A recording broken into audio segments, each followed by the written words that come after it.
everybody. Welcome back to It's Going to Be Okay. Today, I want to slow us down, not to fix anything, but not to press you into change, but to invite you into some reflection that I've had this week.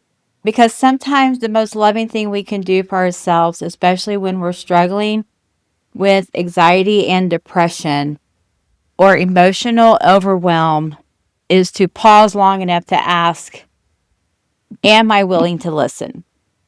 I know sometimes when I would get into a funk, I had no time for anybody. I had no time to listen to your advice, anything. But so this is just, am I willing to listen? Not just for relief, but for some wisdom. So let's get started. So today's scripture comes from Proverbs 1, verse 33. And the chapter Proverbs, it ends with this promise. But all who listen to me will live in peace, untroubled by fear of harm. Now, in my Bible study group, we're going through Proverbs, or we had been going through Proverbs. So I just wanted to go back, and this scripture just stuck out to me, so I wanted to share it with you. Now, let's be clear about what this does not mean. It does not mean life will suddenly be easy. You'll avoid pain or loss, and nothing bad will ever happen. Scripture never promises that. We are still going to have our trials, our ups and downs. Things will still happen to us. And that's not the point of, the scriptures. I've learned that you're still going to have your good and bad things that happen in your life. How you choose to walk those things out determines the outcome. So I just wanted to go into that. So if we know that things are going to still happen, how do we handle those things when they come along? And that's hopefully what I'm here to try and help you with. So what it does mean is something deeper and honestly more sustainable for us, especially with us who have depression and anxiety. How do we live through that, knowing that it could possibly never get better? How do we live with that? So from a mental health perspective, wisdom doesn't remove the hardship. It changes how much power the hardship has over you. Wisdom means you won't be ruled by chaos. You'll have stability even in hard seasons. You'll make fewer self-inflicted wounds. And if you've lived with depression or anxiety long enough, you know how real those self-inflicted wounds can be. So some of those self-inflicted wounds can be ignoring red flags, staying in harmful patterns, avoiding support, restricting structure because it feels too hard. That was one thing I needed in my life, was structure. And I didn't know, I knew I needed it, but getting it and finding a structure that was good for me was the hardest thing I did. Wisdom doesn't shame us for that. It invites us to do something different. So that's what I want to go over today, is inviting us to do something different. So I want to ask a few questions, not to accuse anyone, but to gently open the door.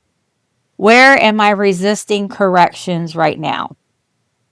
What warning have I been brushing off? Am I asking God for wisdom or for just relief? For the longest time, I prayed for relief.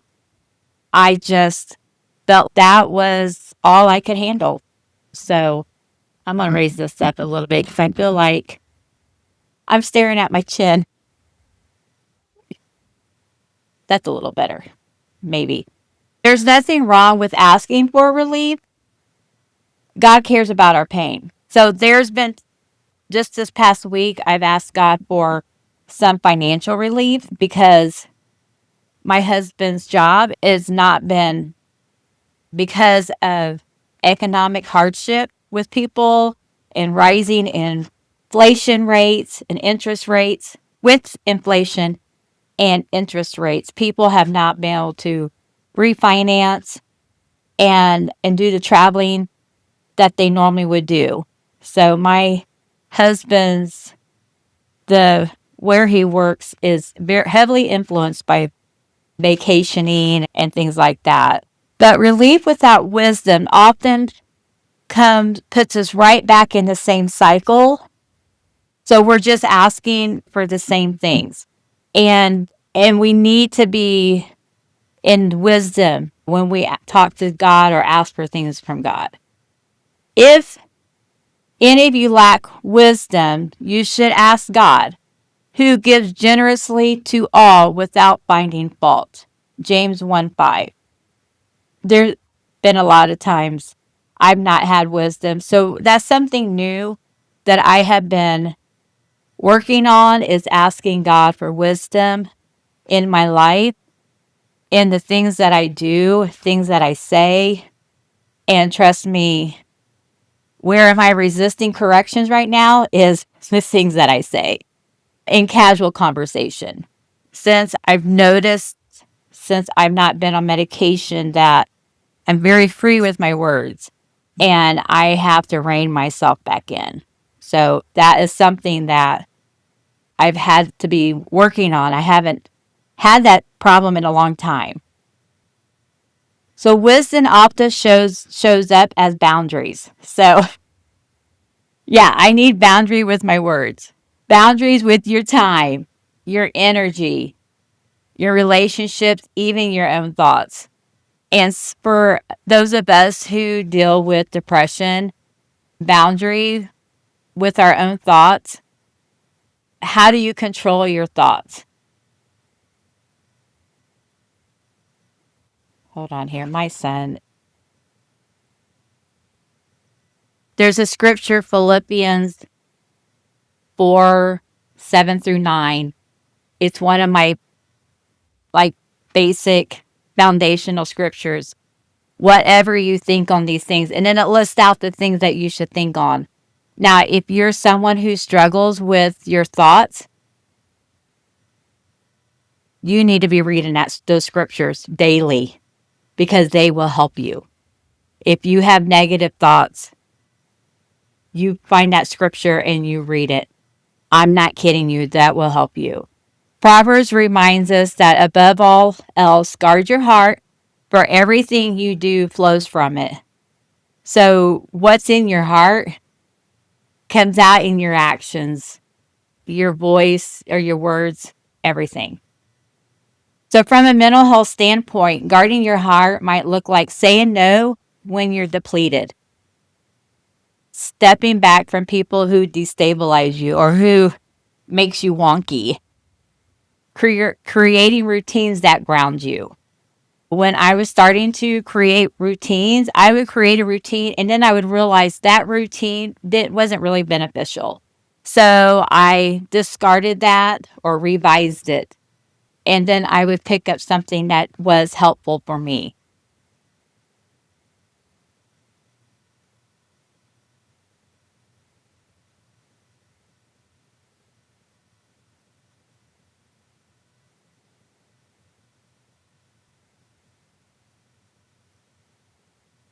So when you say no, when you're depleted, or stepping back from people who destabilize you, or create a routine that grounds you, this isn't being selfish. It's stewardship. It's stewardship to your self-care and to your emotional and mental health, and it's stewardship to God. Oh. So some daily self-help basics, your faith and practical care. So let's go over some of these. So I want to say this clearly because it matters. Wisdom is just being practical. It's often very practical. So for me and maybe for you, wisdom has looked like working with your doctor or a healthcare provider. because your faith and medical care are not opposites. God did not give wisdom to man and knowledge to man for them not to use it.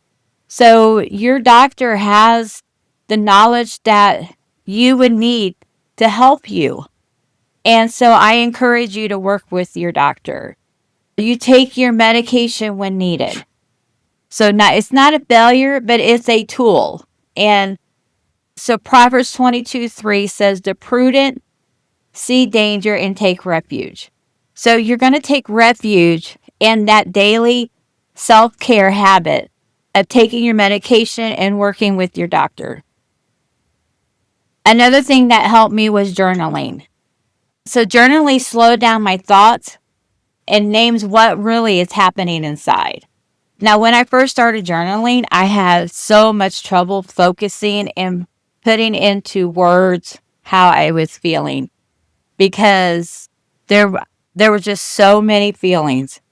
I didn't know how to handle them all. But over time, I learned how to get those feelings out. I also did adult coloring or something that I could do with my hands that took my mind off of my chaotic brain and helped me to calm down. Daily devotions and time with God. So this has probably been one of the most fruitful things that I've done. Is at first I felt like I was going through the emotions or going through the motions, but as time went on, I came to rely on my daily devotions. It's something that I have to do to get by daily. Your word is a lamp to my feet and a light to my path. Psalms 119, verse 105. And then lastly is I worked with a Christian life coach, someone who helps me notice patterns, set boundaries, and apply wisdom in real life, not just for spirituality, but emotionally and mentally. I worked with a coach for 5 years, and she helped me get through so much garbage. If it wasn't my mental capacity, it was relationships with my friends and family. She helped me with my house, my job, every aspect of my life that needed help. She was able to help me with those things. Wisdom doesn't demand perfection. It just asks for teachability. So are you teachable? Are you willing to open up to new suggestions and new things? So let's come back to the promise that I first mentioned at the beginning. All who listen to me will live in peace. Peace here doesn't mean the absence of struggle. It just means the presence of stability. Once I got peace in my life and I found a formula for my life that worked, which is different for everybody because we're all in our own different season of life and circumstances. So what does that look like for you? You're not constantly reacting. You're not living in survival mode. And you're no longer at war with yourself. Jesus echoes this when he says, peace I leave with you. My peace I give you. I do not give to you as the world gives. John 14:27. Worldly peace says when everything is fixed, then you'll be okay. God's peace says, even here, you are not alone. That's what I like to know, is that God's with me no matter what. So if this episode stirs something and maybe a sense that it's time to stop just surviving and start listening more closely, I want you to know you don't have to do that alone. Whether that looks like talking with your provider, recommitting to your routines, opening up your journal again, or just walking alongside a Christian life coach. There is another way forward. It's not rushed, not forced, but steady. So if you are in a hard season right now, hear this. Wisdom is not asking you to be stronger. It's asking you to be willing. And sometimes willingness is the bravest thing that we can offer. When I first reached out to my Christian life coach, that was a very hard thing for me to do because I was admitting that I was messed up and I didn't like what that looked like. But I was so desperate for peace in my life that I had to do something. So sometimes willingness is the bravest thing we can offer. You are not behind, you are not broken, and it really is going to be okay. I love you. Have a great day, and I'll talk to you next time. Bye.